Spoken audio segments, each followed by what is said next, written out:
ఈ anti drone petrol vehicle ఏదైతే ఉందో ఇది ఈ రోగ్ డ్రోన్స్ డిటెక్ట్ చేయగలదు, ట్రాక్ చేయగలదు, న్యూట్రలైజ్ చేయగలదు అనమాట. ముఖ్యంగా అర్బన్ ఏరియాస్ కావచ్చు, బార్డర్ రీజన్స్ కావచ్చు, ఇవన్నీ కూడా ఎప్పుడు కూడా 24/7 కంటిన్యూస్ ఆపరేషన్లో ఉండగలదు అనమాట.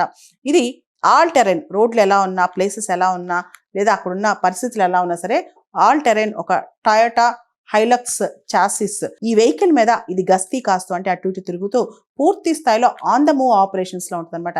ఎక్కడ ఆగకుండా ఆన్ ద మూవ్ ఆపరేషన్స్లో ముఖ్యంగా బార్డర్ పెట్రోలింగ్ కావచ్చు, అర్బన్ జోన్స్ కావచ్చు, ఎక్కడైతే డ్రోన్ అటాక్స్ లేదా డ్రోన్ సంబంధించిన థ్రెట్స్ ఉన్నాయో అక్కడంతా ఇది ఉండి న్యూట్రలైజ్ చేయగలదు అనమాట. ముఖ్యంగా high mean time between failures MTBF కావచ్చు. అంటే ఇది ఒక్కసారి ఫంక్షన్లోకి వచ్చిన తర్వాత, ఆపరేషన్లోకి వచ్చిన తర్వాత దీని మళ్ళీ రిపేర్ కానీ ఓవర్హాల్ కానీ అంటే చాలా కాలం పాటు ఇది వర్క్ చేసిన తర్వాత, చాలా గంటల పాటు ఇది వర్క్ చేసిన తర్వాత దీనికి ఓవర్హాలింగ్ టైం, రిపేరింగ్ టైం ఉంటుంది అనమాట.